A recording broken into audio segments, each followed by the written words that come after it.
El dosel vibró con violencia mientras las balas surcaban el cielo detrás de él, trazadoras incandescentes que pasaban a ambos lados en líneas irregulares. El olor a cordita impregnaba la cabina, acre y punzante, mezclándose con el sudor que se acumulaba bajo su cuello.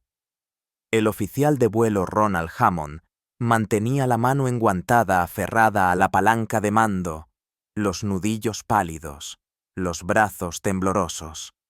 Tenía la boca seca.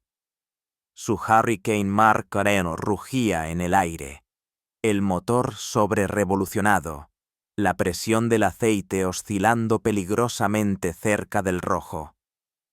El morro descendió apenas un instante cuando un Messerschmitt Bf-109 se aferró aún más a su cola, imperturbable ante las maniobras evasivas que deberían haberlo hecho perder.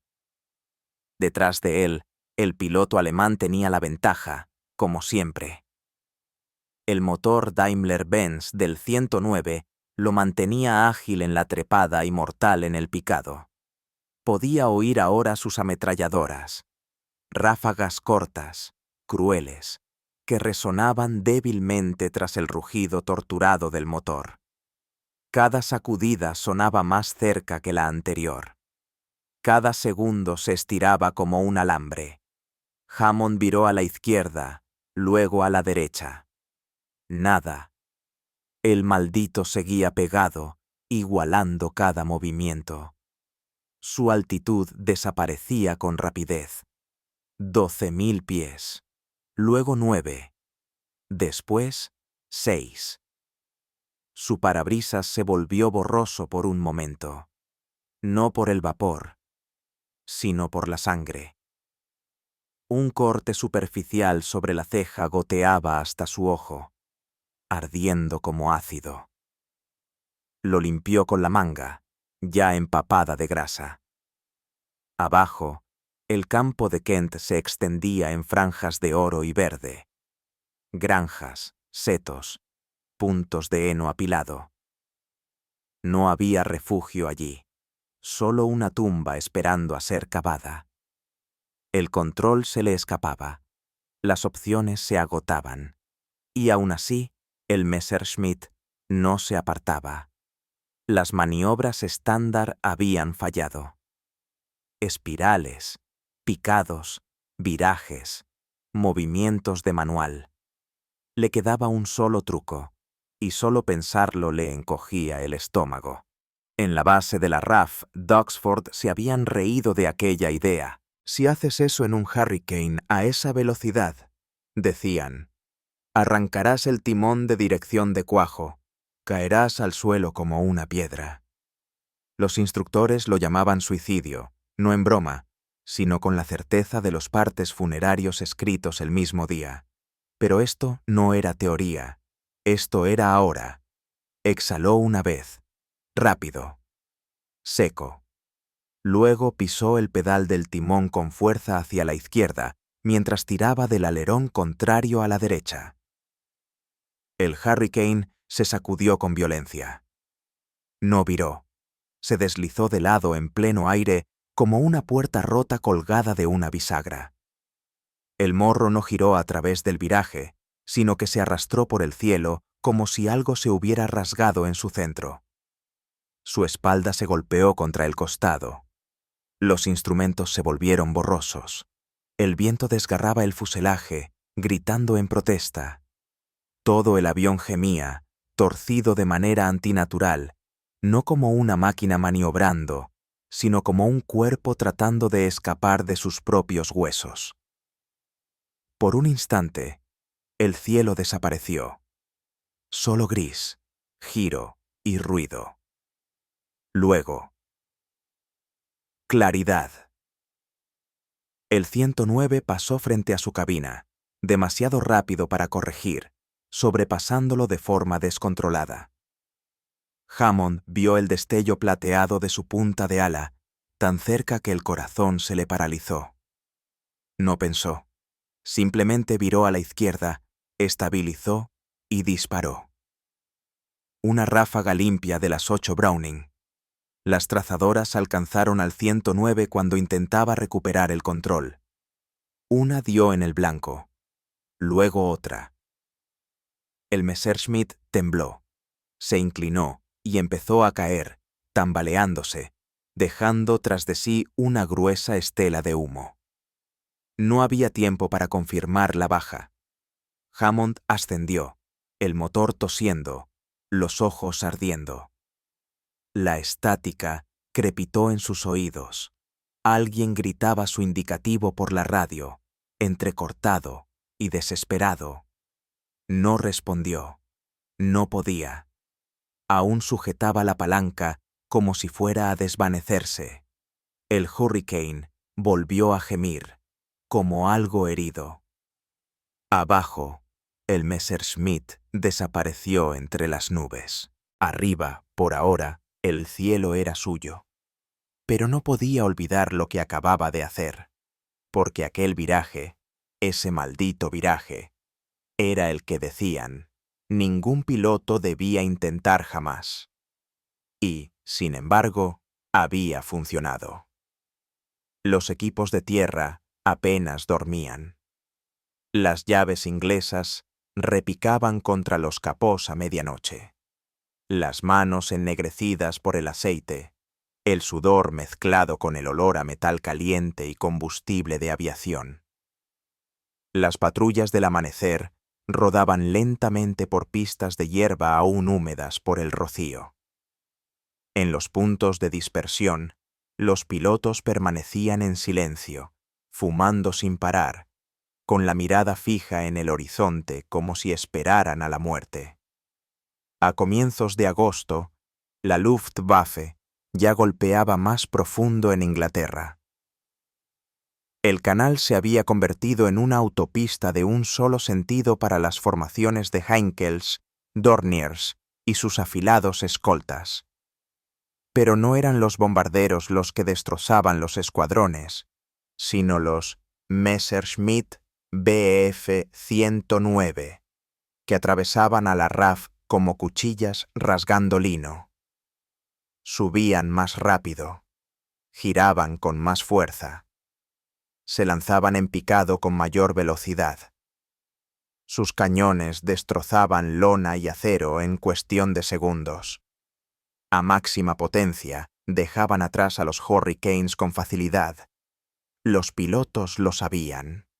En combate lo sentían. El arrastre lento de sus propias máquinas mientras los 109 aceleraban. Se curvaban detrás y atacaban sin piedad. Las bajas aumentaban. En tan solo 18 días, el mando de caza de la RAF había perdido más de 400 cazas. Los escuadrones quedaban diezmados y se formaban de nuevo con muchachos que jamás habían visto el combate.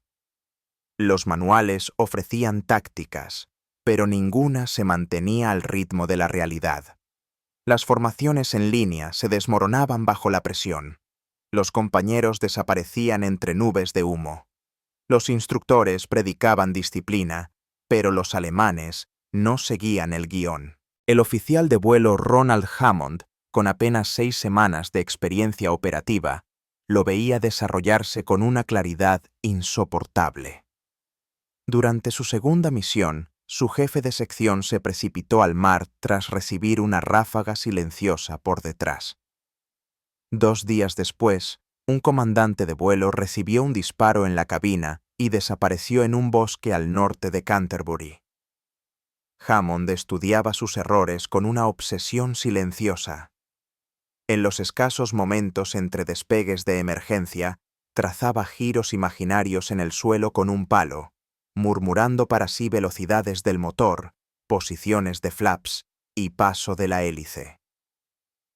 No era más listo. Solo tenía miedo, y ese miedo lo hacía observar cada detalle. El Hurricane era resistente, sólido, fiable, pero en combate se sentía como un animal obstinado que se negaba a saltar cuando se le espoleaba. Su radio de giro era bueno, pero solo a baja velocidad. Su capacidad de ascenso quedaba rezagada. Su peso castigaba la imprudencia. Los instructores repetían una y otra vez: nunca usar el timón a fondo, a velocidad de combate. A más de 200 millas por hora, el fuselaje se retorcía como un trapo mojado. El derrape podía convertirse en pérdida en un abrir y cerrar de ojos. En Duxford, las clases estaban llenas de diagramas y advertencias, incidentes de pérdida y giro, gráficos de desmayos por fuerza G. Un instructor mostraba una diapositiva con la cola de un Hurricane arrancada de raíz. El pie de foto decía: entrada excesiva de timón, altitud 5000 pies. Piloto, muerto en acción. Los pilotos escuchaban, luego despegaban y morían igual. Cada salida traía nuevos nombres que no regresaban. Más huecos en el tablero del comedor. Más tazas de té olvidadas, enfriándose sobre las mesas. En medio de aquella masacre, la verdad se hizo innegable. No eran las tácticas las que fallaban, era la doctrina. Hammond se encontraba acorralado una y otra vez, perseguido en los giros, superado en las trepadas, siempre reaccionando. La respuesta estándar era vertical, lanzarse en picado para escapar, pero los alemanes lo anticipaban, seguían, disparaban, mataban. Y fue entonces cuando empezó a pensar de otra manera, no hacia arriba ni hacia abajo, sino hacia los lados. El timón del Hurricane, grande y pesado, no estaba diseñado para giros cerrados a alta velocidad. Pero, ¿y si pudiera hacer otra cosa? ¿Y si, solo una vez, rompiera el ritmo? No dijo nada a nadie. Aún no. Pero algo había cambiado. Una nueva idea había echado raíces, silenciosa, peligrosa y completamente suya. La lluvia no había cesado en 3 días. El aceite se acumulaba bajo los Hurricanes inmovilizados como espejos oscuros, reflejando el resplandor anaranjado de las lámparas que titilaban contra los refugios de lona. Los mecánicos maldecían el barro mientras los pilotos fumaban en silencio, esperando la próxima orden de despegue que los arrastraría de nuevo hacia el gris. El olor del combustible lo impregnaba todo: los uniformes, el cabello, incluso el sueño. Ronald Hammond estaba sentado solo junto a la cabaña de dispersión, con la chaqueta de vuelo desabrochada y las botas empapadas. Su cuaderno de vuelo reposaba abierto sobre sus rodillas, las páginas húmedas por la llovizna. Una línea seguía atrayendo su mirada. Giro evasivo, uso del timón a alta velocidad. La había escrito sin pensar, horas después de la última misión. Ahora la releía como si perteneciera a otro. Había sobrevivido a aquel enfrentamiento solo por instinto. Un giro de pedales, un destello de terror, y de algún modo, el 109 había pasado de largo. La maniobra estaba prohibida, catalogada como peligrosa, pero algo en ella lo obsesionaba. Recordaba la sensación, el deslizamiento lateral, el vértigo nauseabundo, el modo en que el fuselaje había gritado y, aún así, aguantado. Todavía podía sentir la vibración en la columna. Esa noche, mientras la lluvia golpeaba con fuerza el techo de la cabaña, imaginó el flujo del aire envolviendo la cola del Hurricane. El timón era ancho, poderoso, diseñado para estabilizar la aeronave con vientos cruzados, no para desafiar la gravedad. Pero cuando se forzaba bruscamente a alta velocidad, no hacía girar el avión, lo hacía deslizarse de lado, provocando que una de las alas se frenara lo suficiente como para confundir al perseguidor. La idea sonaba a locura. Sin embargo, La imagen del Messerschmitt pasando frente a su cabina se negaba a desvanecerse. A la mañana siguiente, decidió arriesgarse. Solo, sobre la costa, con las nubes abriéndose en vetas pálidas de sol, ascendió hasta los 12.000 pies. El motor zumbaba parejo. Los indicadores se mantenían estables. Respiró hondo y pisó con fuerza el timón izquierdo mientras compensaba con el alerón opuesto. El Hurricane se estremeció, vibró y luego se deslizó de lado. El estómago se le subió al pecho. El altímetro giraba con rapidez, pero tras el caos inicial, las alas se estabilizaron de nuevo. Lo intentó otra vez, más fuerte esta vez. El viento aullaba por las rendijas de la cabina, un grito hueco que le perforaba los oídos a través de los auriculares. El avión tembló, pero no cedió. Niveló el vuelo, respiración entrecortada, manos temblorosas, el corazón golpeando contra las costillas. El truco funcionaba. Era brutal, feo, pero controlable. De regreso en tierra, los mecánicos lo miraron extrañados cuando les pidió revisar los pernos del timón. Estaban estirados, ligeramente doblados, pero intactos. Hammond no dijo nada sobre lo que había hecho. Simplemente anotó el cambio y observó las nubes, esperando otra oportunidad. Días después, otra patrulla se torció en caos. Un 109 cayó en picado, con las ametralladoras chispeando. Hammond tiró de la palanca, pisó el timón, y el mundo volvió a girar de lado. El alemán disparó, demasiado tarde. Sus proyectiles se perdieron en el vacío mientras Hammond se colocaba detrás de él. Ya no era suerte, era un patrón. Sabía que no podía informar al mando. Aún no. La doctrina oficial consideraba semejante vuelo una locura. Pero la locura estaba funcionando.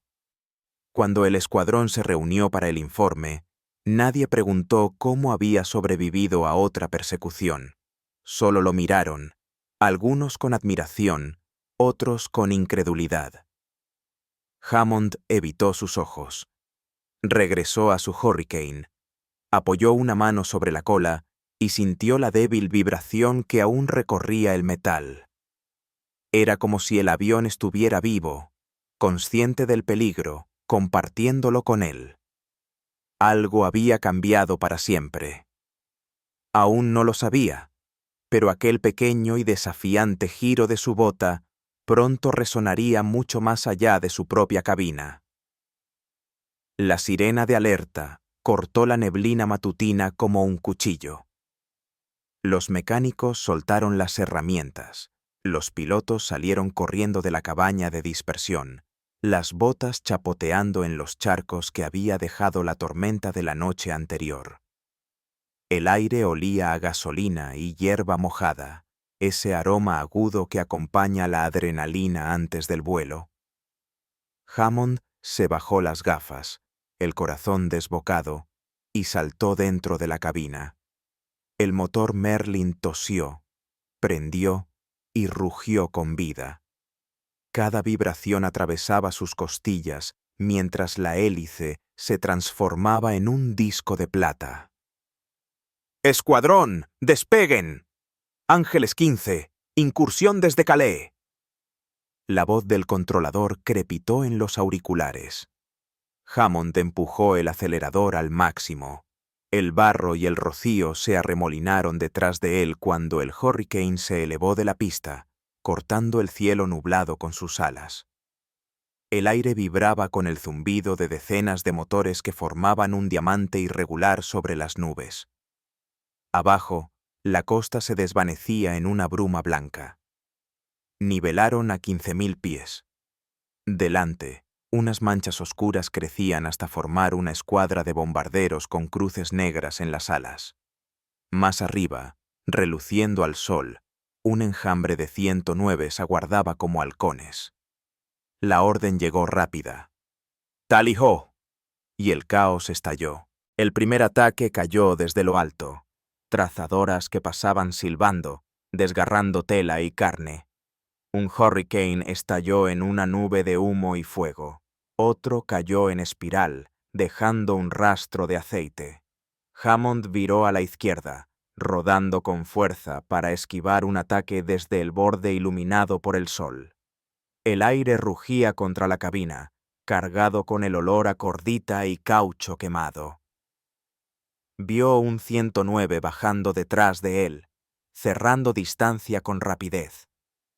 El piloto enemigo era experto, preciso, paciente, esperando el instante exacto.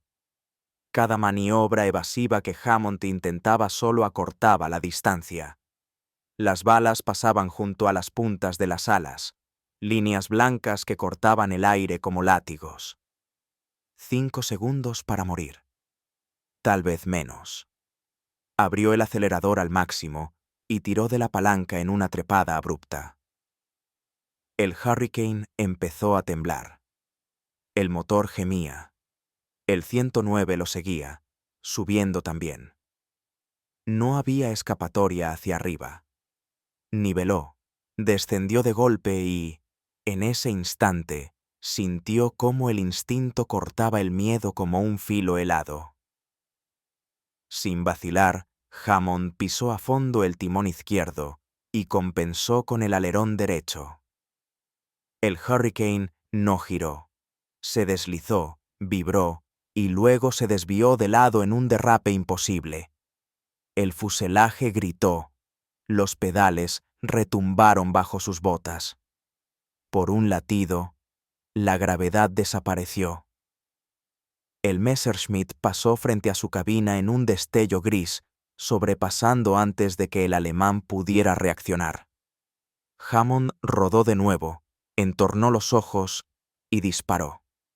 Una ráfaga de las 8 Browning rasgó el aire. Los proyectiles recorrieron el fuselaje enemigo, impactando cerca del motor. El humo brotó como tinta en el agua. El caza se inclinó hacia adelante y cayó entre las nubes. Hammond exhaló con dificultad, los oídos zumbando. Su Hurricane crujía, los cables gimieron como cuerdas tensas. Aflojó la palanca, dejando que el avión se estabilizara. Tenía los guantes empapados de sudor. Un destello de miedo lo atravesó. Habría dañado la cola. En tierra, su jefe de mantenimiento encontró el revestimiento del timón deformado, los pernos estirados y los cables de control deshilachados. El hombre negó con la cabeza, los ojos abiertos de asombro. ¿Qué demonios hiciste ahí arriba?, preguntó. Hammond se limitó a encogerse de hombros, la mirada perdida. Supongo que giré demasiado fuerte. Pero no era verdad. La verdad era más extraña. Había roto todas las reglas de vuelo que le habían enseñado. Y, aún así, eso le había salvado la vida. A la mañana siguiente volvió a volar. Cada misión se sentía diferente ahora. El Hurricane ya no parecía una máquina pesada. Estaba vivo, indómito, impredecible. Y él también. El comedor zumbaba con murmullos bajos, cucharas raspando contra tazas de hojalata, botas resonando sobre el suelo de hormigón. La lluvia golpeaba otra vez las ventanas, trazando líneas diagonales de gris opaco. El humo de decenas de cigarrillos a medio apagar flotaba sobre las mesas largas, espeso como la niebla. La mayoría de los pilotos comían en silencio, encorvados, con la mirada vacía. Un asiento al final permanecía vacío. Su ocupante habitual había caído 3 días antes sobre Maidstone. Douglas Bader entró sin previo aviso, el bastón marcando un ritmo firme con cada paso desigual. Sus piernas artificiales le daban un movimiento mecánico, constante pero enérgico. Observó la sala con una mirada aguda, la mandíbula apretada. El aire pareció tensarse a su alrededor. «Oficial de vuelo Hammond», ladró, señalando con la boquilla de su pipa hacia la esquina más alejada. «Camine conmigo». Hammond lo siguió hacia el exterior. Las botas chapoteando en los charcos. El viento azotaba el asfalto, trayendo consigo el olor a aceite quemado y cordita desde los hangares. Bader se detuvo junto a un Hurricane estacionado, con el capó del motor aún tibio. Golpeó el timón con la punta del bastón. «Su avión ha vuelto 2 veces con daños por tensión en la cola». «1 vez. Lo ignoro». 2. Empiezo a hacer preguntas. Hammond dudó, con la mirada fija en el cable de control retorcido del aparato. Podía sentir la pregunta apretándose como un lazo en el cuello. Bader no pestañeó. «No tengo la costumbre de denunciar a buenos hombres por volar como lunáticos», continuó Bader en tono grave. «Pero me interesa cualquier maniobra que mantenga vivos a mis pilotos». Hammond explicó lentamente. «No la teoría, solo los resultados. El deslizamiento, el derrape, el sobrepaso, el derribo». Esperaba una reprimenda. En su lugar, Bader sonrió. «¿Me está diciendo que este trasto puede volar de lado a 250 y seguir entero para contarlo?» Hammond asintió una vez. Bader ordenó un vuelo de prueba esa misma tarde. 2 pilotos veteranos observaron cómo Hammond demostraba el jawbreak a gran altitud. La torre de control lo reportó con incredulidad. El Hurricane se sacudió, se deslizó y se recuperó. Apenas. Pero se recuperó. El aparato regresó con remaches sueltos y cables al borde del grito. En menos de 48 horas, Bader tenía a 3 pilotos practicándolo bajo supervisión. No pidió permiso. No presentó informes. Lo llamó evasión por derrape táctico y dio las instrucciones solo de palabra. Si el mando se enteraba, lo prohibirían de inmediato. Pero dentro del escuadrón, la maniobra se propagó como fuego. Los mecánicos comenzaron a reforzar los soportes del timón. Los equipos de tierra bromeaban con que ahora volaban de lado. Hammond empezó a ser convocado discretamente a sesiones de planificación con otros oficiales. Se redibujaron los mapas. Se replantearon los diagramas de viraje. Y no todos estaban de acuerdo. Los ingenieros de la RAF condenaron la maniobra como un abuso estructural del avión. Los instructores de vuelo en Uxbridge la calificaron de exhibicionismo temerario. Los altos mandos temían que los imitadores destrozaran sus aparatos e intentaran el truco para morir en el intento. Pero los resultados pesaban más que las teorías. En una sola semana, 4 pilotos usaron el giro por derrape para sobrevivir a ataques de 109. 2 derribaron a sus perseguidores. Los demás lograron regresar a casa. Las órdenes siguieron siendo extraoficiales. Ningún manual la mencionaba. Ningún registro de vuelo la describía. Pero dentro del escuadrón número 242, el término derrap Hammond empezó a aparecer escrito con tiza en las pizarras. Lo que había comenzado como un acto desesperado estaba convirtiéndose en doctrina. Y detrás de cada instrucción susurrada, de cada timón reforzado, había un solo hombre que aún no comprendía del todo lo que había desatado. La luz del sol bañaba la pista en un oro pálido, mientras los Hurricanes despegaban en ráfagas escalonadas, las ruedas elevándose hacia un aire que ya vibraba de tensión. La radio crepitaba con voces cortadas, controladas, urgentes, apretadas por el miedo. Los motores rugían sobre el sur como truenos. Sobre ellos, el cielo temblaba de movimiento. Las pantallas de radar en Uxbridge se iluminaron con oleadas sucesivas. Más de 1.500 aeronaves alemanas se aproximaban. Bombarderos, cazas, más que en cualquier otro día anterior. Era todo o nada. La Luftwaffe pretendía aplastar al mando de caza de un solo golpe. Si lograban abrir paso aquel día, los cielos de Inglaterra caerían al siguiente. El escuadrón de Hammond recibió la orden de dirigirse al sur para interceptar una formación que se acercaba a Londres. 10 aviones. Sin tiempo para calcular probabilidades. Volaba con el corazón encajado en el pecho y los dedos entumecidos en la palanca. Las nubes pasaban debajo, proyectando sombras rotas. El olor del calor del motor llenaba la cabina. Aceite dulce, metal y caucho llevado al límite. A 21.000 pies, las formaciones se encontraron.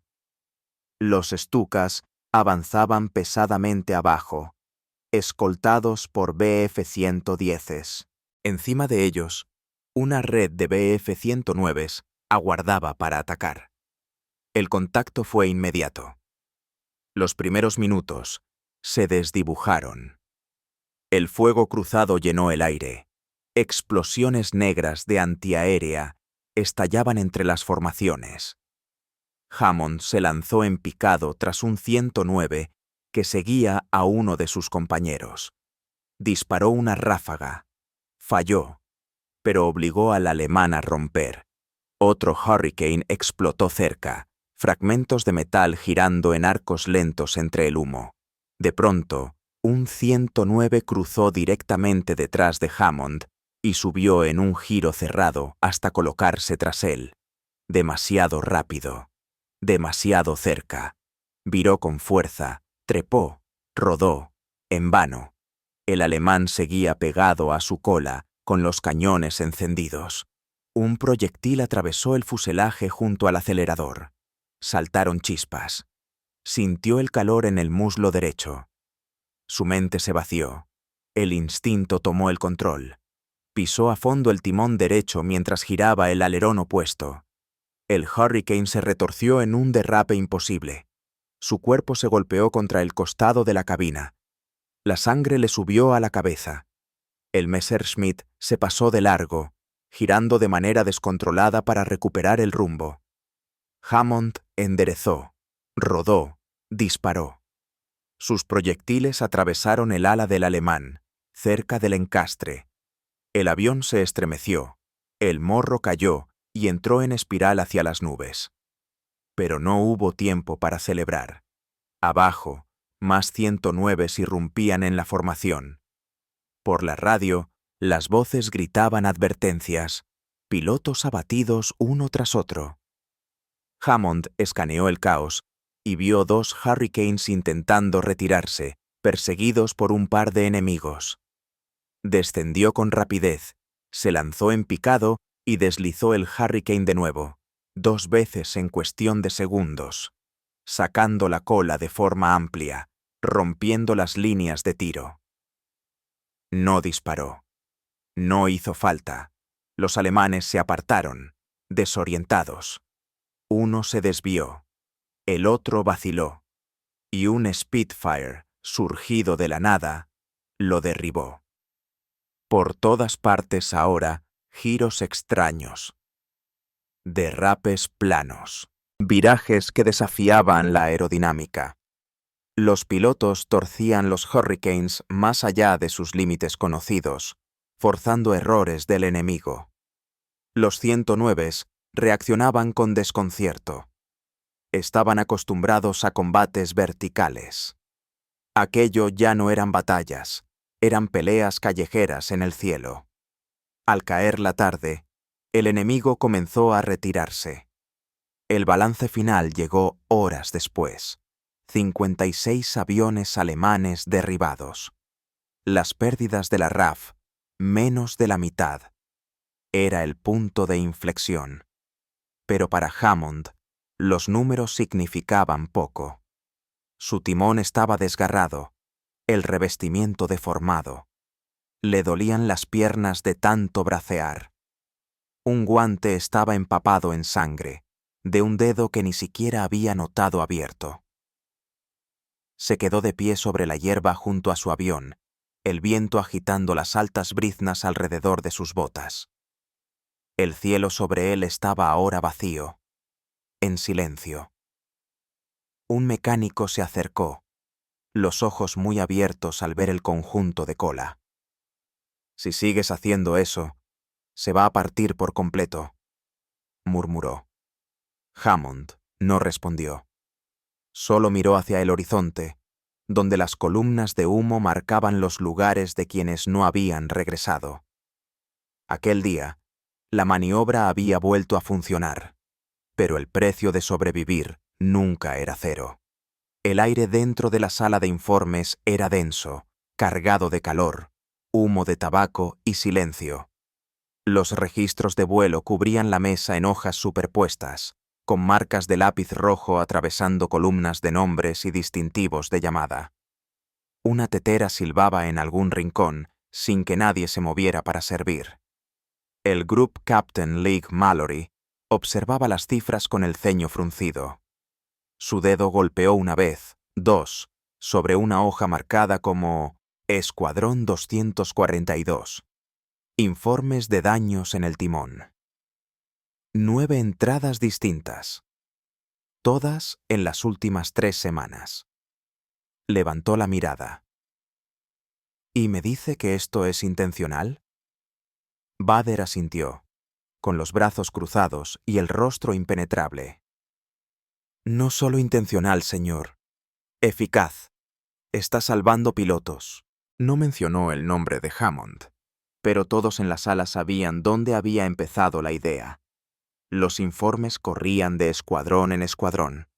Había menciones al giro de combate, al deslizamiento de timón, a los virajes con pérdida lateral. Cada uno con un nombre distinto, pero todos nacidos de la misma maniobra. El Ministerio del Aire dudaba. Los manuales oficiales seguían sin cambios. Pero los resultados en el campo contaban una historia imposible de ignorar.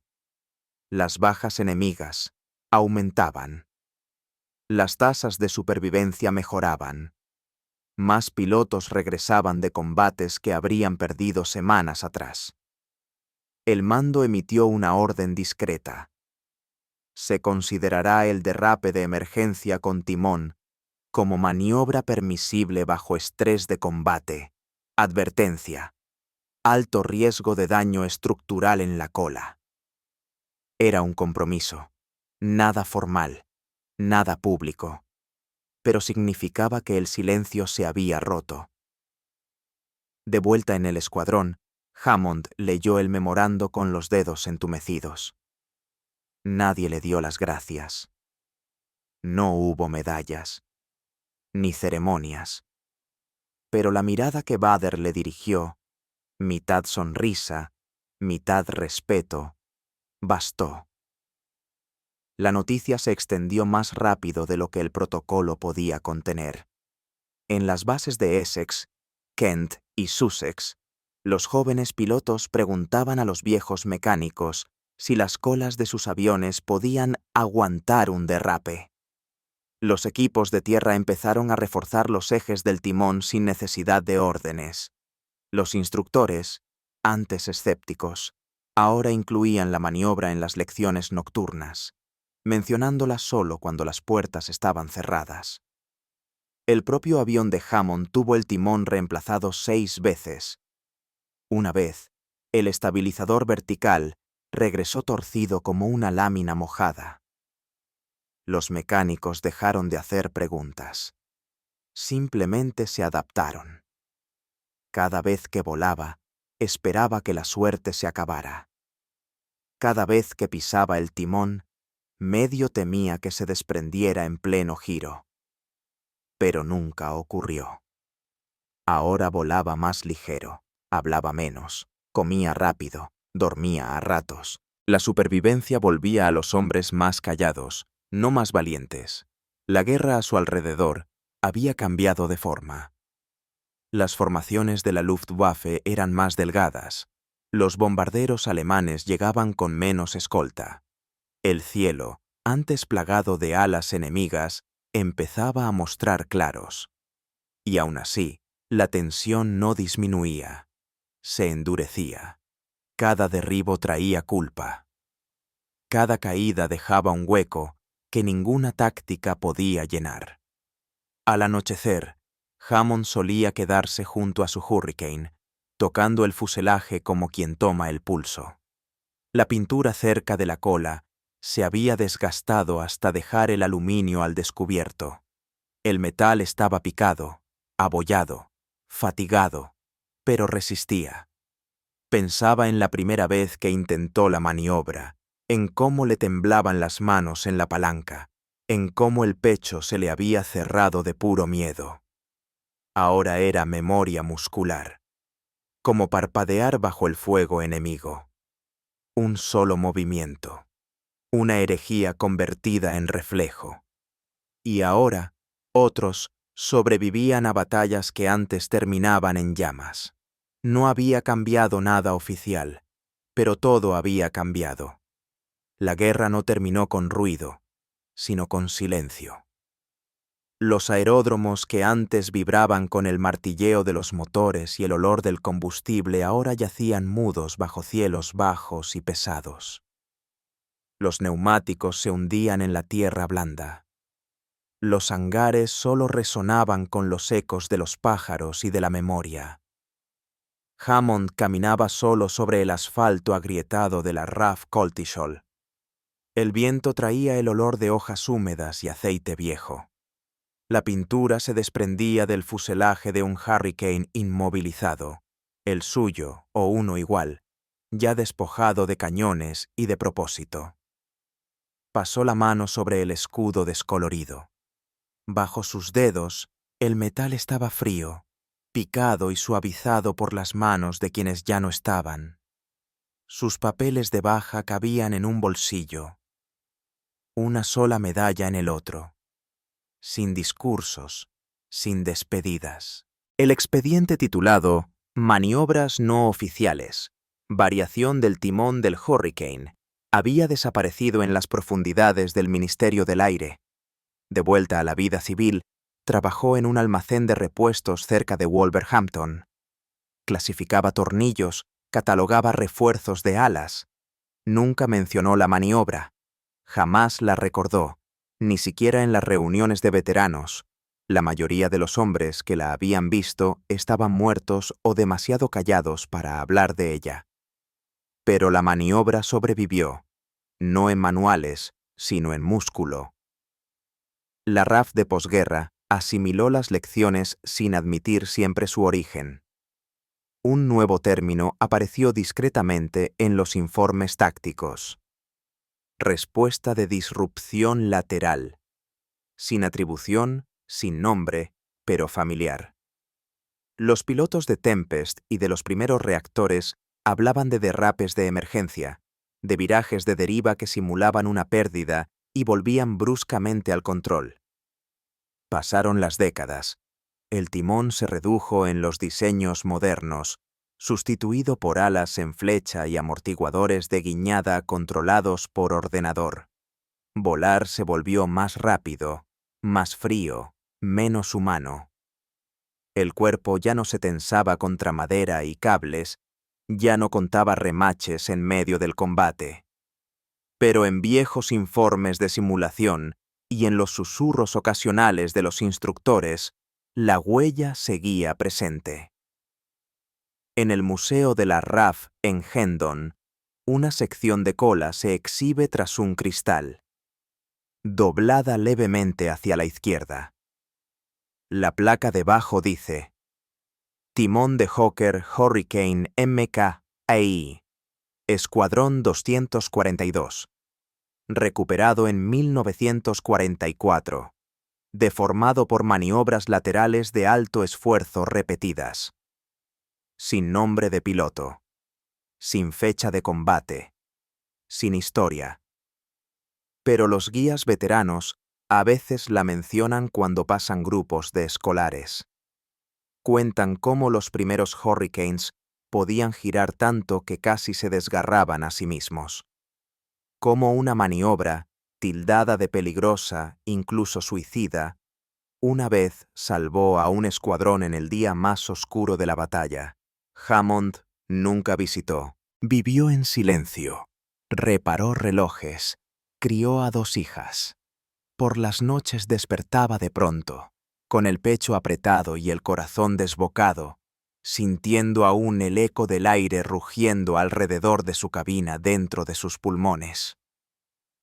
Una tarde de 1967 llegó una carta de un joven líder de vuelo de la RAF que entrenaba en Phantoms. Decía poco, solo un párrafo agradeciendo a quien fuera que enseñó a los primeros de nosotros a movernos no solo rápido, sino mal, para que el otro hombre no pudiera seguirnos. Hammond quemó la carta sin responder. No tenía necesidad de explicarse. El cielo recordaba. El timón recordaba.